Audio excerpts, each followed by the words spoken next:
Bom dia! Hoje vamos apresentar um seminário sobre a deficiência da enzima G6PD e a apresentação de um caso clínico relacionado à mesma. A G6PD, ou glicose 6-fosfato desidrogenase, é uma enzima presente nos neutrófilos e eritrócitos. O gene que codifica a G6PD está localizado na região telomérica do braço longo do cromossomo X, na banda XQ28. A deficiência dessa enzima afeta mais de 200 milhões de pessoas no mundo e apresenta frequência relativamente alta em negros americanos e populações do Mediterrâneo. Ocorre especialmente em homens, por estes possuírem apenas um cromossomo X. Possui como principal manifestação a anemia hemolítica, sendo que a hemólise pode ser desencadeada por infecções e por algumas drogas com propriedades oxidativas, como o ácido acetil salicínico, o cloranfenicol e os antimaláricos. Existem mais de 300 variantes dessa doença. No entanto, os fenótipos de maior importância são três. Apesar da nomenclatura destes não estar relacionados com o tipo sanguíneo do indivíduo, podemos dividir em: a variante A negativa é proveniente da África, que apresenta manifestações clínicas brandas, uma vez que o indivíduo produz de 3 a 7% da quantidade de G6PD normal. A variante A positiva também é proveniente da África e apresenta essas manifestações brandas, mas neste caso, o indivíduo produz 80% da quantidade de G6PD normal. Já a variante B negativa é proveniente do Mediterrâneo, em especial na região da Itália, que apresenta manifestações clínicas graves, uma vez que esse indivíduo produz quantidades quase nulas de G6PD normal. Esses indivíduos não podem utilizar uma série de medicamentos, que desencadeiam o estresse oxidativo e devem controlar rigorosamente a dieta. Quanto à fisiopatologia, primeiramente é necessário entender o funcionamento e a importância da via da pentose fosfato para hemácia. A via da pentose fosfato também é chamada de via ribose 5-fosfato e é uma via metabólica que ocorre no citosol e promove oxidação da glicose 6-fosfato sem geração de ATP e sem a participação do oxigênio, ou seja, anaeróbia. O NADPH é importante para os processos de biossíntese redutiva, como por exemplo a lipogênese, e para evitar danos oxidativos gerados por espécies reativas de oxigênios nas hemácias. Na maioria dos tecidos, apenas a primeira fase, chamada de oxidativa, é presente e resulta em NADPH e ribose. No entanto, em tecidos que necessitam mais de NADPH do que de ribose, pode ocorrer a segunda fase, chamada não oxidativa. Na fase oxidativa, a primeira reação é a desidrogenação enzimática da glicose 6-fosfato pela glicose 6-fosfato desidrogenase, a G6PD, para formar 6-fosfoglicono de lactona, que é hidrolisado para sua forma livre, 6-fosfogliconato, por uma lactonase específica, sendo que o NADP positivo é o receptor de elétrons dessa reação.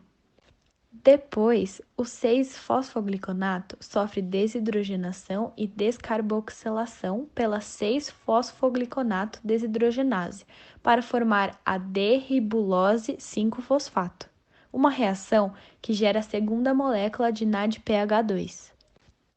A fosfopentose isomerase converte então a ribose 5-fosfato em D-ribose 5-fosfato. Já na fase não oxidativa, as riboses 5-fosfato são recicladas mediante atividade de transcetolases e transaldolases em glicose 6-fosfato, que pode entrar novamente na fase oxidativa e produzir mais NADPH. O NADPH produzido na via das pentoses é importante para atuar como um agente redutor na oxidação da enzima glutationa peroxidase. Essa enzima pode estar na forma oxidada ou reduzida, sendo que sua ação antioxidante só é ativa quando a enzima está na sua forma oxidada. A principal ação dessa enzima ativa é reduzir o H2O2 em H2O.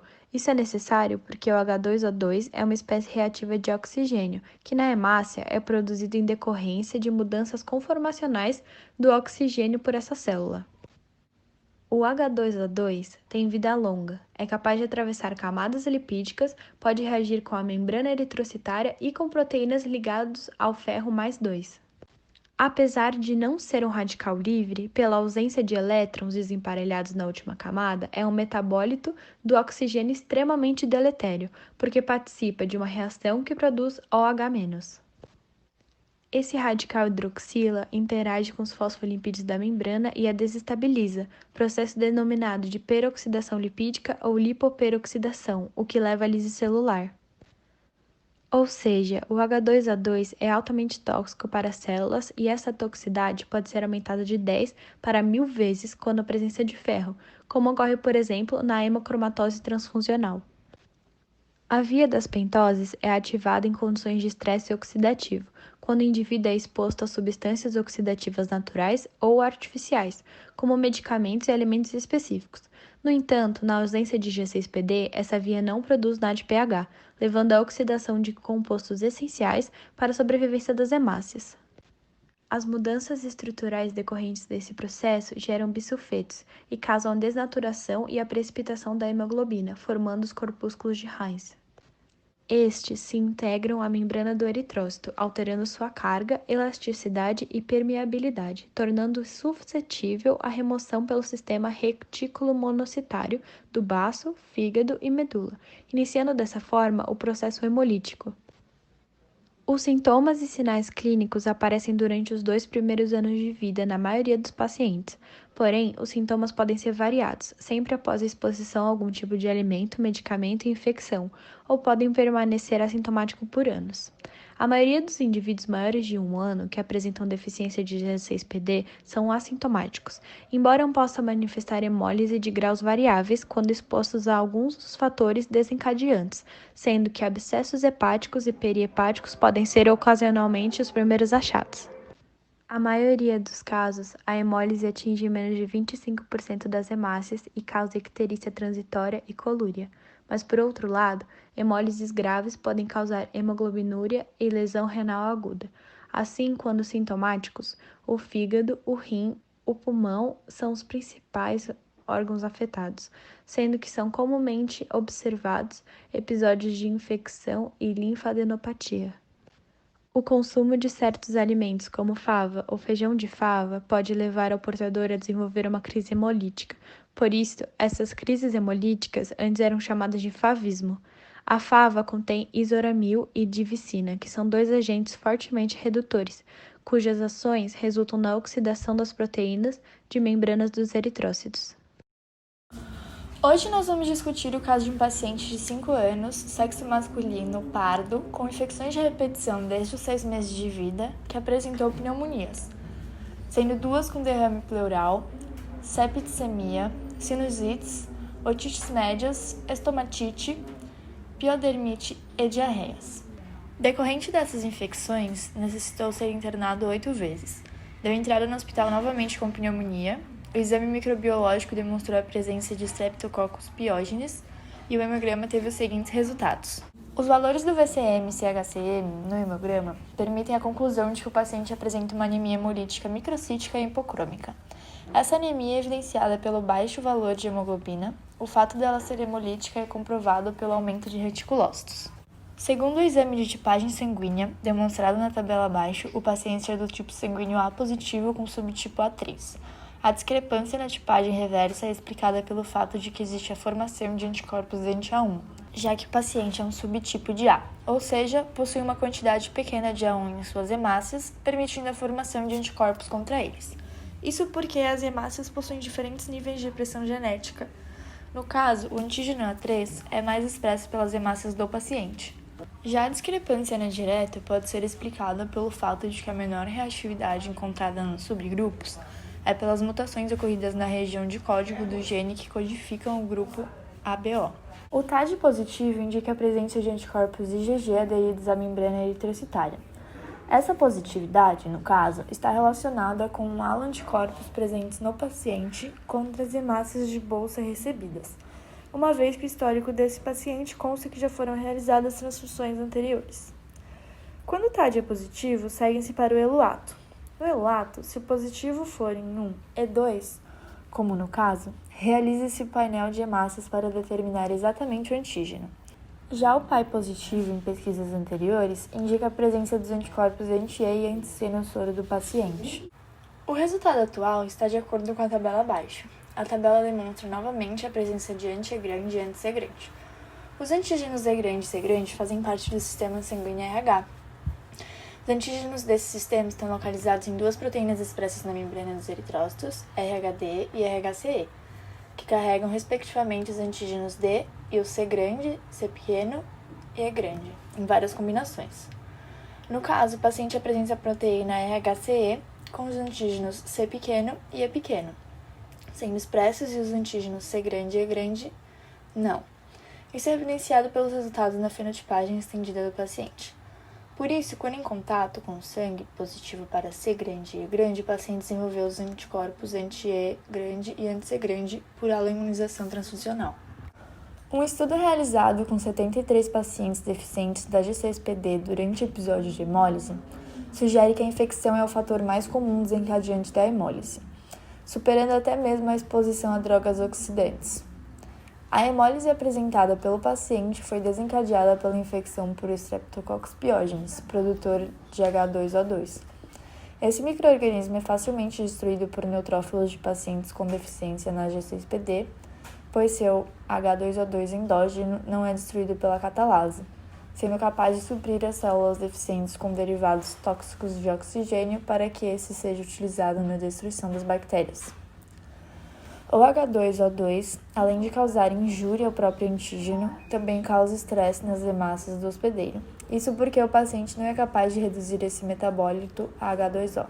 Níveis maiores que 5% de G6PD aparentemente são suficientes para reciclar NADP+, e NADPH, em uma velocidade que permite a ativação do metabolismo oxidativo e proteção adequada contra infecções por micro-organismos. O principal teste diagnóstico para a detecção da deficiência de G6PD consiste em uma triagem neonatal, através do teste do pezinho ampliado, fazendo-se a medida da atividade enzimática, como também medida de NADPH, exames bioquímicos, observando reticulócitos acentuados, diminuição da hemoglobina, presença de células jovens, aumento da bilirrubina e da deshidrogenase lática, assim como a presença de corpúsculos de RENs nas hemácias.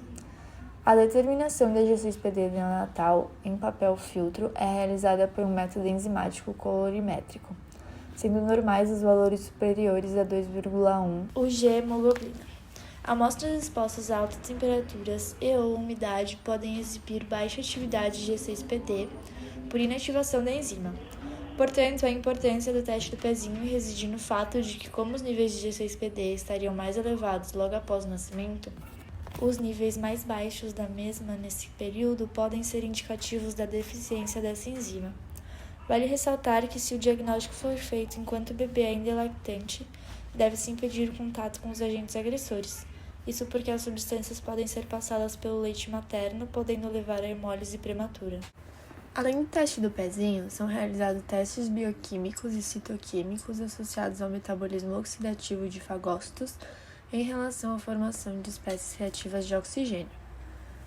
O mais usado é um exame simples de baixo custo chamado de teste de redução de tetrazóleo nitroazul, NBT, onde as células fagocitárias são ativadas por estímulos apropriados na presença do corante, cor amarela, funcionando como receptor de elétrons, ocorrendo uma redução quando em contato com espécies ativas de oxigênio, mudando para a cor azul, podendo ser quantificada no citoplasma dos neutrófilos. A técnica consiste em colocar 1 ml de sangue em 0,5 ml de solução NBT em salina a temperatura de 37 graus Celsius. Dessa forma, a amostra fica incubada por 15 minutos e logo depois são utilizadas algumas gotas para a realização do esfregaço. Na imagem ao lado, a observação dos neutrófilos corados em rosa demonstra a incapacidade desses de atingir o burst oxidativo, transformação de oxigênio em peróxido de hidrogênio, o que pode ser decorrente de uma deficiência de G6PD. Outro teste para a identificação da deficiência de G6PD é pelo teste de redução da hemoglobina.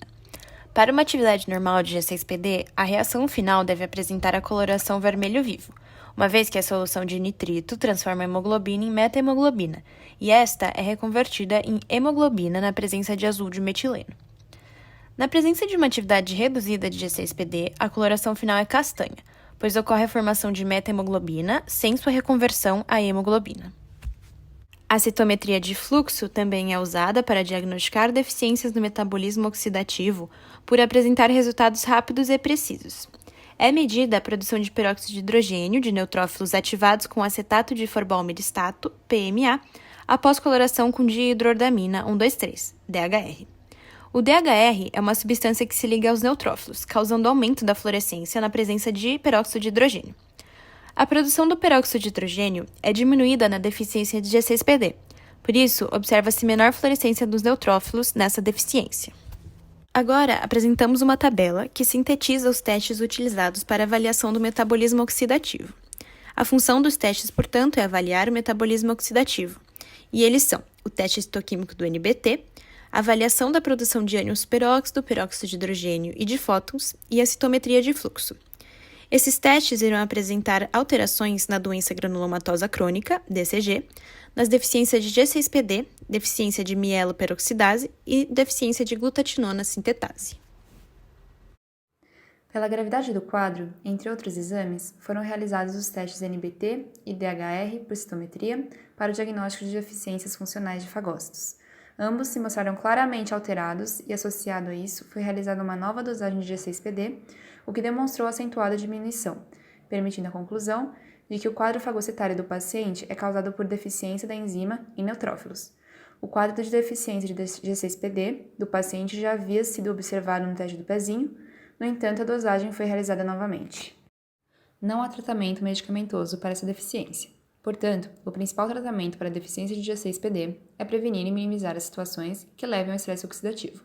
Raramente, a anemia pode ser suficientemente grave para justificar uma transfusão de sangue, no entanto, pelo fato da anemia ser grave nesse paciente, foi solicitada uma transfusão de concentrado de hemácias.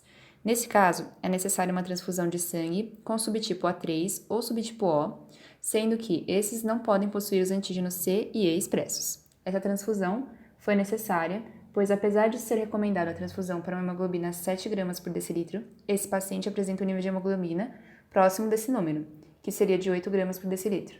E tal valor associado a uma sintomatologia grave com quadros infecciosos respiratórios recorrentes, como a pneumonia, levou à necessidade de uma transfusão sanguínea. Pode existir nesse contexto a solicitação para que a bolsa seja filtrada e irradiada, pois, apesar da deficiência de G6PD não estar associada a um quadro de imunossupressão, recomenda-se esse procedimento por conta dos processos infecciosos recorrentes. Tal fato está associado à impossibilidade de que linfócitos favoreçam sua expansão clonal no organismo do paciente debilitado, contribuindo, portanto, para uma transfusão ou redução de riscos.